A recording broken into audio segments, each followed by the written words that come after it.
يا جماعة، لو بتحبوا الدجاج المقرمش بصوص يدوب في الفم يبقى الفيديو ده ليكم. انسوا أي وصفة جربتوها قبل كده، لأن وصفة اليوم هتاخدكم لعالم تاني خالص. وصفة اليوم سهلة وسريعة ومكوناتها كلها متوفرة.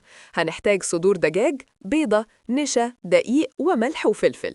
وللصوص الرهيب زبدة فول سوداني، عسل، صويا صوص، خل أرز، زيت سمسم، توم، زنجبيل وشوية فلفل حار. أول خطوة، في وعاء كبير هنضيف مكعبات الدجاج وبعدين البيضة ونقلب كويس. بعدين هنضيف نشا الذرة، الدقيق وشوية ملح وفلفل أسود. نقلب كل المكونات دي لحد ما كل قطعة دجاج تتغطى بالخليط ده بشكل كامل. ده سر القرمشة. دلوقتي لخطوة القلي. سخنوا زيت كويس في مقلاة عميقة. مهم جدا إن الزيت يكون ساخن عشان الدجاج ياخد لون ذهبي وقرمشة من أول ما ينزل. هنقلي الدجاج على دفعات لحد ما يستوي وياخد اللون الذهبي الجميل ده.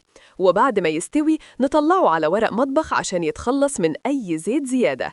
وجاء وقت بطل وصفتنا، الصوص الخيالي. في وعاء هنضيف زبدة الفول السوداني الكريمية، العسل، صويا صوص، خل الأرز، زيت السمسم، الثوم المهروس، الزنجبيل وشوية فلفل أحمر مجروش عشان نديها لسعة خفيفة. نقلب كل ده كويس جدا. بعدين نضيف المية الدافية بالتدريج لحد ما نوصل لقوام صوص ناعم ولذيذ. شايفين اللمعة والقوام ده؟ تحفة. في نفس المقلاية أو مقلاية نظيفة هنحط الصوص بتاعنا ونسخنه شوية على نار هادية. نضيف مكعبات الدجاج المقرمشة للصوص. نقلب الدجاج بلطف وبسرعة عشان يتغطى كله بالصوص اللذيذ ده. الريحة لوحدها حكاية.